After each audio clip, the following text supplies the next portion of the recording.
All right, we are back with another episode of On the Delo, and appreciate y'all listening. I've got a really cool guest that is, I have to say, selfishly somebody that I wanted to have on, and I'm hoping you all will enjoy and get a different aspect on some things that I'm personally into.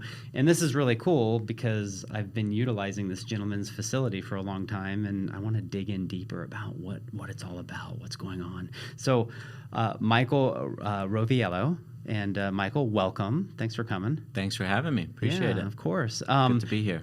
Just to get started, we won't dig too deep because my friend Jeremy Scott had you on his podcast and definitely did a whole deep dive on your background and history or whatever. But just to kind of give people a little bit of a background, you're in the military. Where were you from, and how'd you get here? So that's a long story, so I'll just consolidate all of that into a short summary. Originally from Queens, New York, born and raised, lived out there until I was about 20 years old. Joined the U.S. Navy, became a helicopter search and rescue crewman, doing combat search and rescue swimmer, pretty much all things related to helicopters, anti-submarine warfare. Was stationed initially in Pensacola, Florida for flight school and aviation training, rescue swimmer school, and then got permanently stationed out in San Diego. We deployed with aircraft carriers all around the world, and I did my tour, out west pretty much. So mainly we would head into Asia, Middle East, Australia, all the islands in between, and that was kind of our giant operating area, the Pacific Ocean. Left the military and decided to move to Arizona instead of heading back to New York, where I'm from, where my family's from. Came out here, moved to Scottsdale initially, and just fell in love with the desert. It was my first time really living in the desert. I grew up, New York near the water. Then I was in San Diego near the water. So it was a change, but a good one.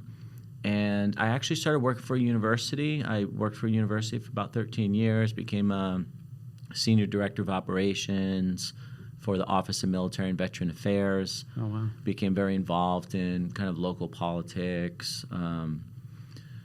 education, helping military families, and basically transitioning veterans, how to get into the different programs that were available for school, Montgomery GI Bill, VA benefits, tuition assistance, all these types of things.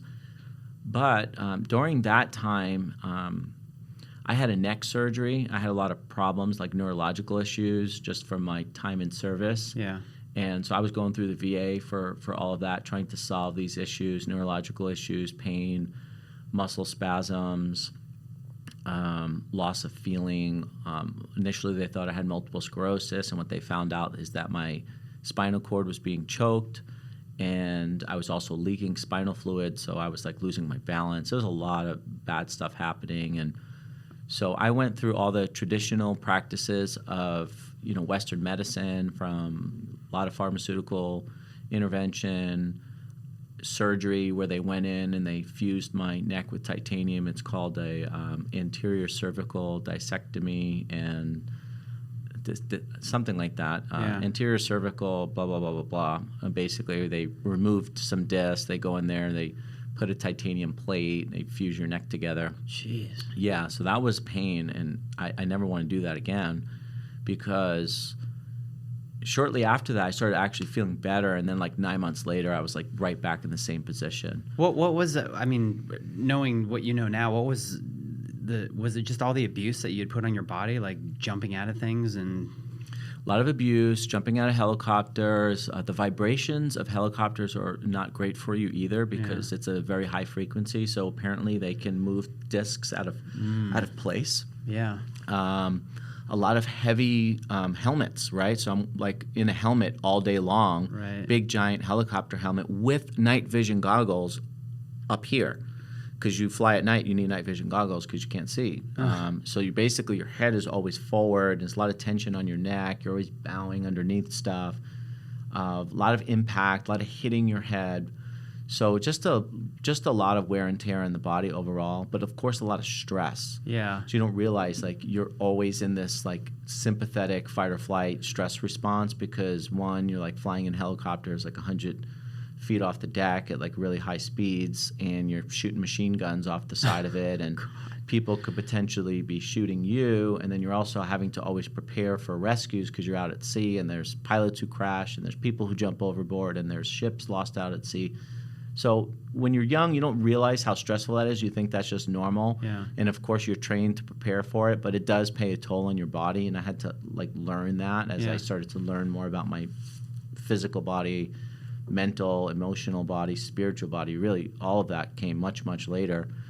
So then after the military, like I said, I came to Scottsdale and Phoenix area and went through these procedures. And then after 9 months later, when they were like, okay, we're going to go back in and we're going to fuse above and below where we already fused, that's when I was said, like, I had enough. There's got to be a different way. I want to try something different. I was already dipping my toe into like mental, physical, emotional health. I started reading some books about meditation and inner work and personal development that was like outside of just how to make money in business. Right. More like focused on yourself. And that's ultimately what started my journey. That was like step one. I was like, okay, enough's enough. I'm not taking any more pharmaceutical pills. Like if it comes from a pharmacy, I won't take it. So what that means is now I need to go and do a bunch of homework to see if this pill is supposed to be anti-inflammatory in nature, what else can I do to decrease inflammation naturally? What can I take? What can I eat? What can I do? Yeah. Okay, I have pain. Instead of taking this pain pill that all my veteran friends were getting addicted to and having serious issues with, I need to find an alternative. What can I take that is natural, that'll help me with pain? What can I do to mitigate pain? So I just went down all of these rabbit holes to become basically an expert at finding natural techniques, plans, and different types of procedures that would give me the same benefit as the drugs, but be a natural source and natural solution. So I tried everything, and then I came across things that really resonated with me and it really worked. You started on your spiritual journey, basically. And would you say there's a very large percentage of veterans that just come out and they're just beat to shit and looking for answers, but the answers end up being these pharmaceuticals and they don't know how to get out of it? Well, when you're in the military, it's obviously a government organization, so you have access to free health care, free everything when it comes to medical assistance, which is a great perk. But they have their own philosophy on medicine. Right. So if you're not researching or trained in other philosophies, you're just going to go with whatever the norms are, which means go to the doctor, get a quick evaluation, and then, of course, be prescribed something. And so a lot of veterans do come out who are facing PTSD, aches and pains, and they're on a variety of different medications from anxiety, depression, stuff that's supposed to help them with PTSD, and then, of course, the physical pain, the physical inflammation. And when you start to add all that up, it's easy for someone to be on 10-plus medications and be 26 years old. It's a real problem. It's a real problem. Yeah, and it continues. The cycle just continues and continues. And I think a lot of people do not understand that the military is always active. There's always shit going on, and there's probably a bunch of stuff that people don't even realize is going on. And you're always training for something that might happen, you know? So it's like, you're just always training for that bad day. So pretty much most of your work week is, even when we were flying and we were in San Diego, California, and we were actively not at war, we were training for warlike situations, whether it be an open ocean rescue, whether it be a combat situation. We would fly out to Fallon, Nevada in the desert and blow shit up and shoot guns and shoot Hellfire missiles. So you're always training. Yeah. You're always practicing. And they want you to train at a high speed because we want to mimic what the real life situation would be. Right. And in order to do that so that you are actually prepared, you have to kind of go at a fast speed. You're the military's property at that point, and they want their Exactly. machines working at full potential. Jesus. Okay, well, let's talk about breathing, because I know you're a Wim Hof instructor. Maybe just kind of give the audience a little bit about how you found Wim Hof, and have you met Wim Hof? And Yes. you've done all that. So yeah, tell that experience a little bit. So I was intrigued by Wim Hof by a Vice documentary that most people are familiar with. It was something along the lines of becoming superhuman or something like that. I was intrigued. I watched it. I thought it was really cool and interesting. And I had forwarded it to a few friends who also found it intriguing and interesting. And then a friend of mine started to implement that. And he was dealing with issues from basically overuse of like pain medication. And he had gone down to the jungle in Costa Rica to do some plant medicine work. And so he was like working through all that. So he was way open to alternative therapies. And I was at the time too. So we just started practicing together. Basically, okay, let's learn how to do the breath work.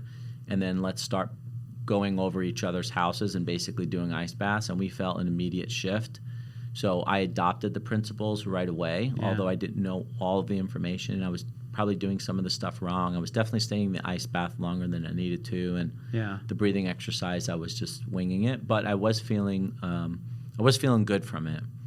So I was still working my corporate job, juggling, all the things related to basically being a senior director in a big organization, and I had heard that Wim Hof was coming to LA to teach a 2-day workshop. Nice. So I signed up right away. I did a solo trip by myself. I went out there. I met with him very briefly, of course. It was a big group. But what I really liked was, one, the teachings were amazing because they brought some scientists there that were talking about the immune response and the inflammatory response and a lot of the benefits scientifically researched from this breathing exercise and the cold exposure. But I also really liked the vibe of the people that were in attendance. Yeah. I connected with these people. These people were like-minded. They were people like I wanted to hang out with and get to know more. Right. So I really liked the vibe. On my way home from that 2-day workshop, I made the decision that I was going to become an instructor. Nice. And that I was going to leave my corporate, very well-paid job, who I was kind of in line to become vice president in my department. Yeah. I was working through all of that and competing for that. I was going to let it all go.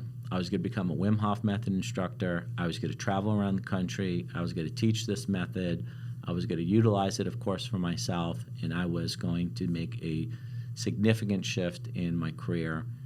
And when I got home, I started slowly to implement that by leaving the job, getting all the pieces together. All the pieces together, getting my overhead down, basically making a transition from being in corporate and government work for so many years to being an entrepreneur, which is a completely different story. Such a different philosophy, story. So how long between that beginning and you finding Jesse and kind of putting this whole Optimyze Great plan? question. Jesse and I met through Wim Hof Method. He was an instructor. I was just about to complete my instructor certificate. The instructor certificate program takes about a year.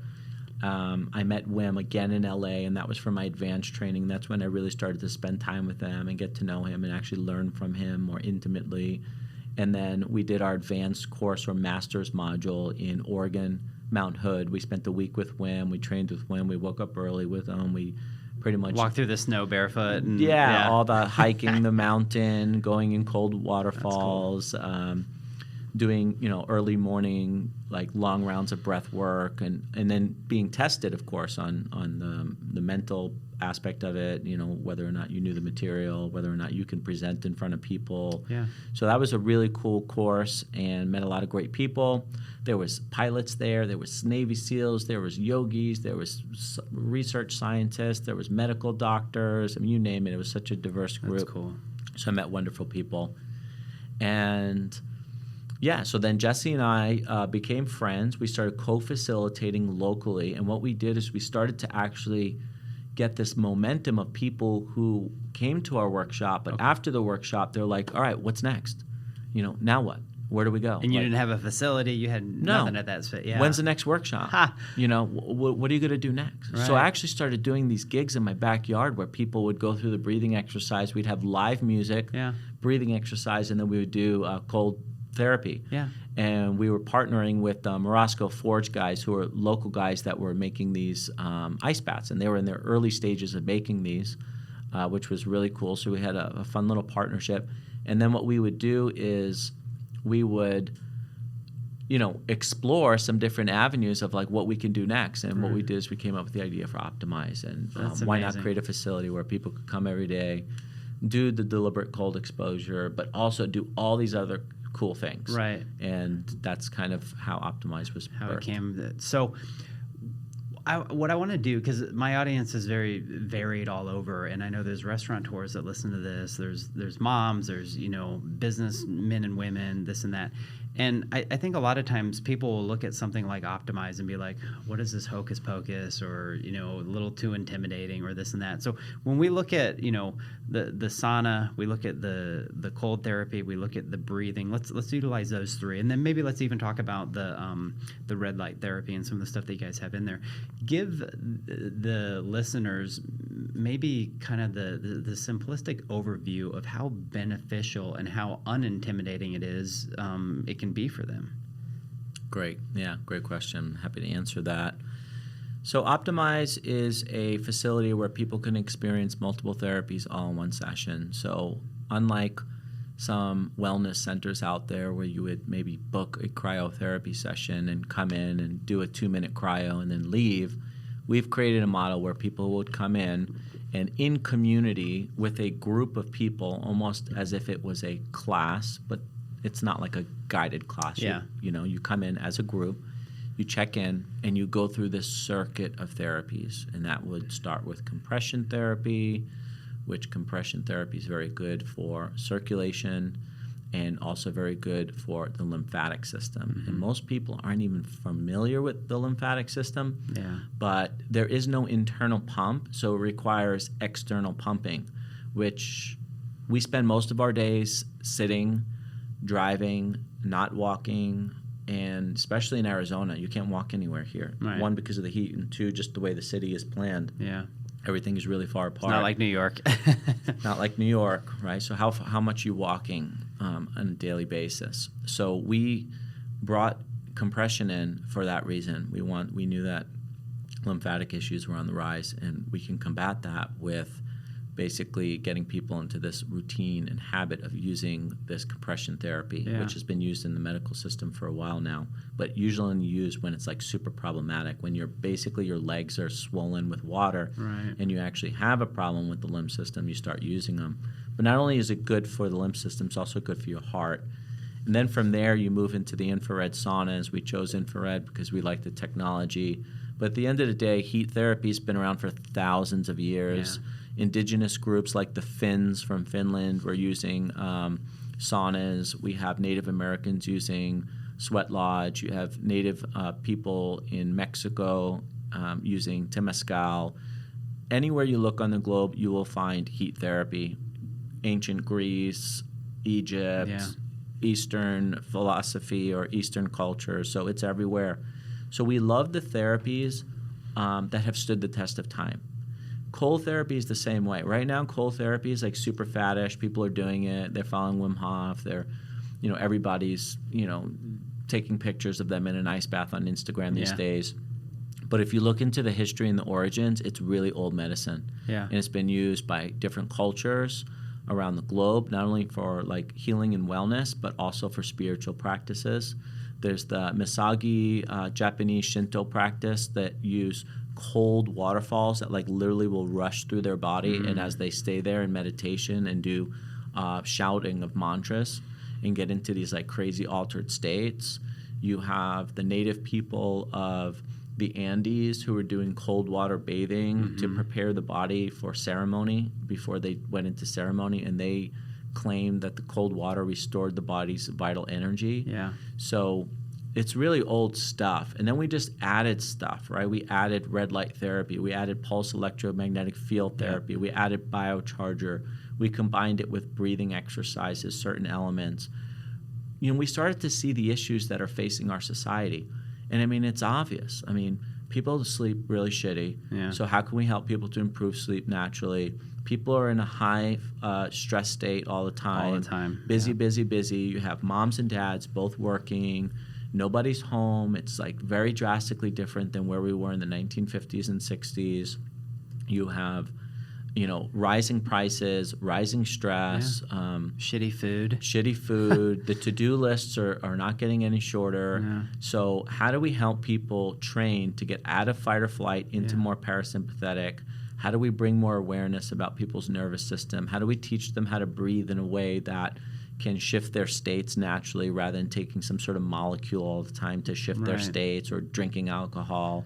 Are you finding a younger or an older type of following, or is it just a combination of everything? Both. I have people that come into our center that are 18 years old. Yeah. I have people that come in every day that are in their 70s. And they're all part of this crew. Like they come in and they feel a part of it. I know because I go in there with a mutual friend, Aaron Chamberlain, who happens to be a chef as well. And I can tell people it's such a beautiful hour to just go in, and whether it be, say, on lunch break. Being an entrepreneur, I don't really have a lunch break, but you know what I'm saying.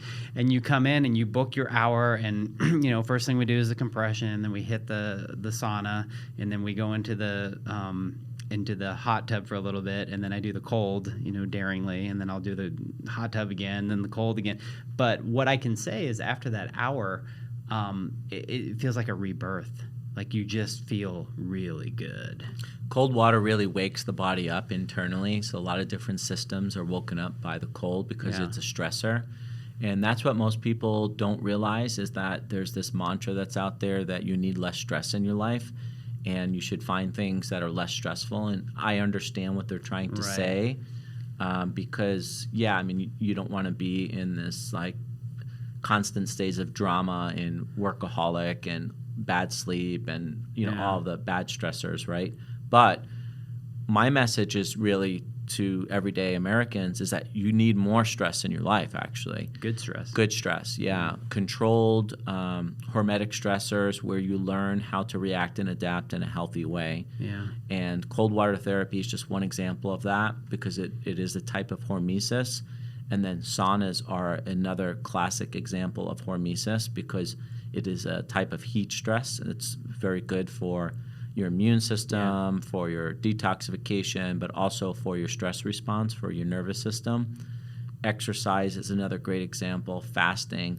So if you really get into these principles, is like we think we're so smart these days because we have all this technology, but our ancestors were really smart. It's back to basics. All of it is back to basics. Yeah. I mean, it's all new technology, so it looks high tech, but it's really old principles. Well, our ancestors survived a lot of hairy shit, and here we are barely, surviving YouTube and the news. It's like, what the hell? You just get away from all that and you implement yourself into an environment like this, and you'll find like-minded friends, and you'll find ways to get off of pharmaceuticals and just other things that are absolutely killing people. There's a time and place, but there's also not a time and place. Also, the big gap is health education. So I went through an undergraduate degree. I went and got a master's degree. I went back to school. I got another master's degree. Guess what? In all that education, I learned zero about health. Nothing about health. So if you're not exploring it on your own, you're probably not going to find it. And even if you're in the health and wellness world, because I have some nurses and stuff that come to Optimyze and medical doctors, and my sister's also a nurse, and I see that there's a huge gap in their understanding of food as medicine and nutrition and these kind of things that are so important, and they are really well versed in medicine. But there's just a big gap in education. So one of the big aspects of Optimyze is, yes, we provide access to these therapies. You can come in, you can use the services, but we also help to educate people. How does it work? What are the benefits, the anatomy? Huge. And then the other main piece that everyone misses is community and connection. Yeah. You need community connection. It's so important. Well, there's a lot of places that are popping up, and the thing is that there's a difference between what you guys do and what I see with these other places that are popping up, and it's about the education, the community, and your involvement. And if people follow you on, I'll put all your stuff in show notes on Instagram, and they get an understanding for who you are and how you're trying to help as many people as possible, through your means. It's a completely different vibe than just these, let's just say, we'll call them big box places that are trying to capitalize on, the trends. And I'll just say it for you because you're a very zen sort of person. But I get it. I mean, in the world of business, we all have things that, kind of do the same thing, but not really, if that makes sense. Yeah, I go to a place for fitness, and I won't mention the name, and I go there to work out, and they also happen to have a sauna and a cold plunge there, and I'll go and get my workout, and every now and then I'll use their facilities. Yeah. And the interesting aspect is when I go down there, there's people like super loud on the phone, playing their music loud in the sauna, and then there's a bunch of people like on their phone, standing in the cold plunge like up to their waist. Right. And I just like, there's no vibe. There's no magic. I just kind of like smile inside, and like I'm just so proud of what we've done at Optimyze, because we're getting people to disconnect from technology and actually take a little time to themselves and use the techniques of like inner focus and learning how to breathe and learning how to slow the breath down. And all these things are really important, so you're just like not walking around life all the time triggered. God, it makes me want to go now. Triggered by everything. Yeah. So, we're really proud of, what we've been able to accomplish so far. Well, how does the future look for Optimyze besides great? But you got Tempe, you got Arcadia. I know you guys want to grow some more brick and mortar. You want to keep up with the education and do all that sort of stuff. So how does that look for you right now? Yeah, so we want to continue to spread the brand into different parts of the state. We're getting a lot of requests for people who want to open one outside of the state. Cool. We recently became franchisable. We went through that process, which is great. It's awesome. Long, lengthy process, but we're done now.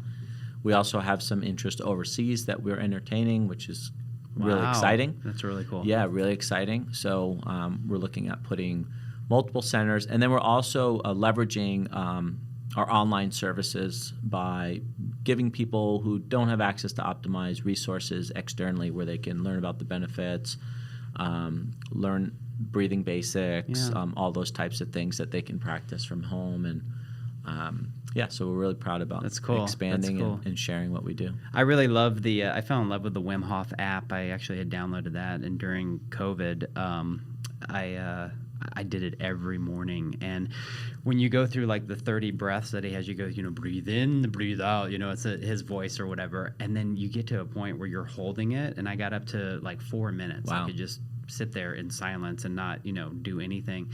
And it's during that time where you feel this elation. Beautiful. You literally go into a meditative state, and I'm sitting here on a spaceship with these blue aliens that were all talking, and I'm just out of my mind. But it was like that moment right there. And so I love everything that you guys are doing. It's so exciting to me. The silence is really important, and what's so fascinating about that specific breathing technique is that very quickly it can deliver you to the silence, where you have to kind of be a master meditator in order to get to those places. Mm-hmm.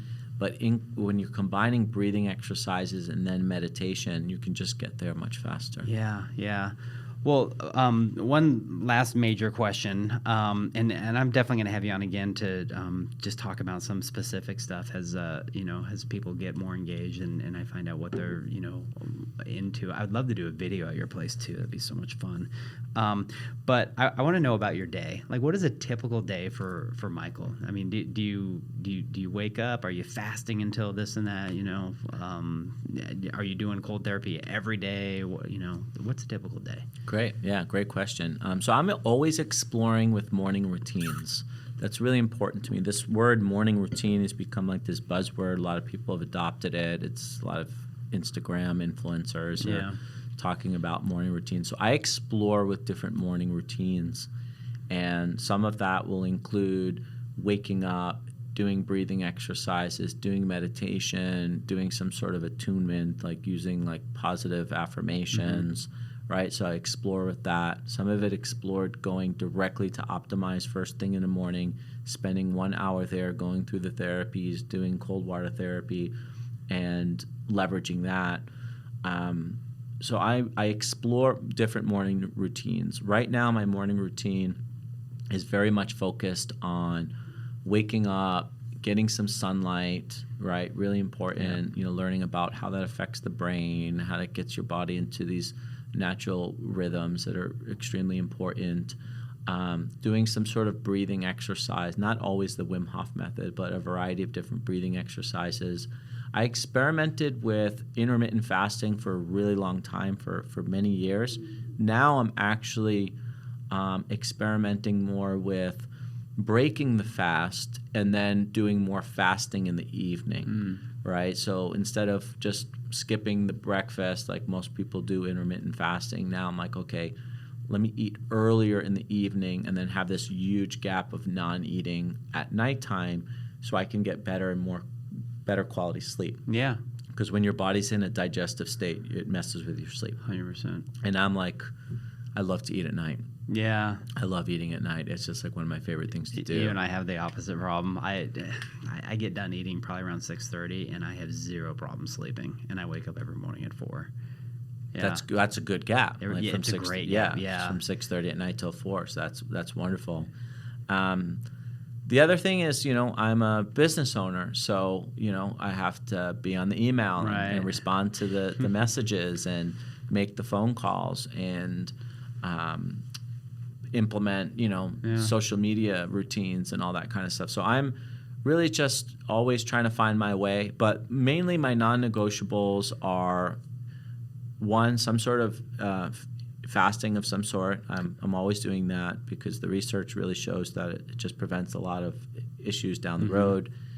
2, exercise.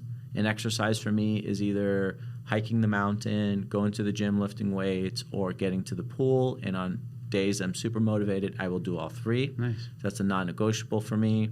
And then I'm on this routine right now where I'm committed to eating 6 raw eggs a day.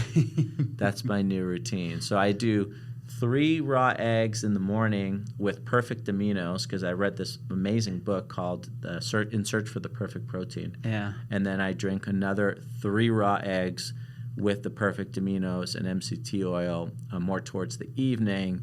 And that's like my new non-negotiable that I'm doing every day. That's and I'm so feeling rocky good. Too. It's so rocky. Yeah, too. and it gives you all of the raw materials. You need raw materials. Yeah. And I'm realizing how important amino acids are and raw materials are to not only, get bigger, stronger, faster, but even putting that aside, just to repair from damage, from emotional, mental, physical stressors that your body's kind of getting bombarded with all the time. I love that. I love the term non-negotiables. I use it all the time. I mean, this has been perfect.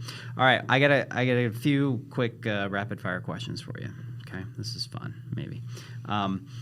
Would you rather fast or would you rather eat? Eat. Okay.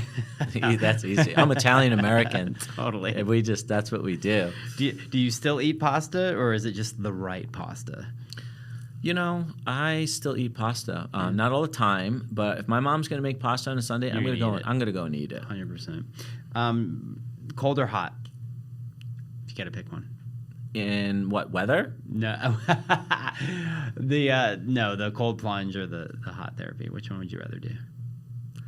I do better in the cold. Do you? Yeah. Okay. I do better. I love the heat, but my cold tolerance is actually better than my heat tolerance. So I have an easier time going into some freezing cold waterfall and warming my body up versus like going into a sweat lodge and getting my ass kicked for an hour in a sweat lodge. So I am more cold adapted. I think because I run kind of hot. Yeah. So anything that cools me off is a good thing. That makes sense. And so people understand when we're talking like jumping in the cold plunge, like everybody's threshold's a little bit different. But you guys at Optimyze, from when I've been there, you don't really recommend staying in there any longer than a minute and a half, 2 minutes. I mean... Yeah, up to 4 is what we say. 2 minutes is pretty normal. That's what we teach in Wim Hof method. I think you get a great dose of cold exposure in 2 minutes. Yeah. And even if if you follow Dr. Huberman Labs, he's not about like go and do 20-minute. I think he recommends 11 total minutes in a week. Okay. So if like all the cold therapy that you're doing adds up to like 11 minutes in 1 week, then you're on track for like hitting that optimal range of benefit and rewards. Yeah, I love the term optimized too. It's so cool. Would you rather wear short shorts or go nude? In life? In life. Short shorts or go nude? Well, that's a tough question. That's a tough one. Sleeping nude, short shorts, I guess, for going to the gym or going for a hike. That's awesome. I don't think I want to hike nude, so I'm not there yet. I'm not in that You're level. You're not there yet. I haven't reached that level of like walk comfort. around showing your shit. Yeah.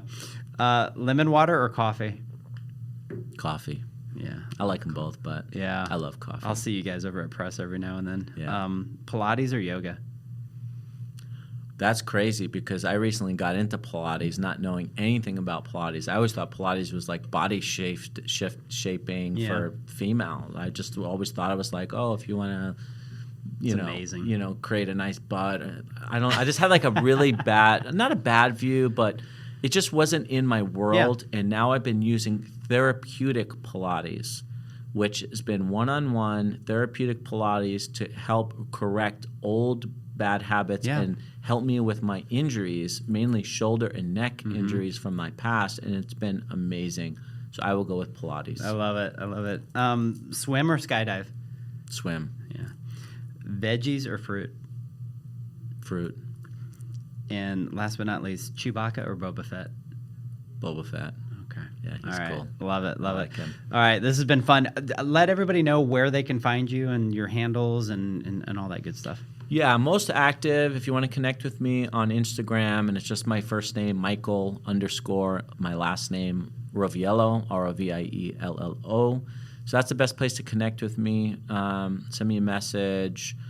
If you are also active on Instagram, we have Optimyze, OPTIMYZE_me. Follow us on Instagram, and then, of course, our website is Optimyze, OPTIMYZE.me. So come to our website, book a session if you're local. Yeah. We have a page for first-timers. It'll take you through a video on what to expect for your first visit. Step 1 is basically some administrative forms, health declaration form. 2, schedule. 3 is kind of what to bring and prepare. And our team, we have coaches at Optimyze. So when you come, you don't know anything about cold water. You might be nervous. We totally understand. Pretty much everyone that comes in for the first time has that level of, I've never done this. Yeah. This cold water is really scary for people. We will guide you and take you through all the techniques necessary to learn how to get in the cold water and go through that process. But you're not just going there for cold water. There's a variety of other services that you're going to get access to. Yeah, and they have great packages. I know I've bought, a sleeve of packages that you can get, discounts on or whatever if you kind of know this is your thing, you want to try something. The vibe is amazing. They have obviously a shower there. And so even if it's in the middle of your day and you got to go to meetings, do this and that, a place you can change and, towels for rent and all that good stuff. I just pack a bag and always have it in my car. Me too. Yeah, which is perfect. I have a bathing suit in my car at all times. Yep, exactly. Or hiking shoes to go, hit Camelback beforehand or whatever. So it's absolutely amazing. This is great. I'm glad I can have you in here, and I'm glad we got to meet kind of more in person on a personal level and continue a friendship and be, keep creating this community. I just got done doing a sound bath for the hospitality community over at my friend Carrie's studio, Shanti Sound. Oh, and so wonderful. My goal is to, again, keep building the community with your community and just making it stronger and stronger so more people, just have this essence. And this is really cool. So everybody, thank you for listening to On the Delo. Please give it a 5-star, and subscribe, and please share this. And I'll even put this out there. If you're listening to this and you want to hit me up and you want to go to Optimyze, I will pay for your first session and we'll go together. And it'd be a lot of fun. So again, thanks for coming. Thanks for having me. Until next time, I'm sure we'll be seeing a lot of each other. And everybody, peace out. Thanks, everybody.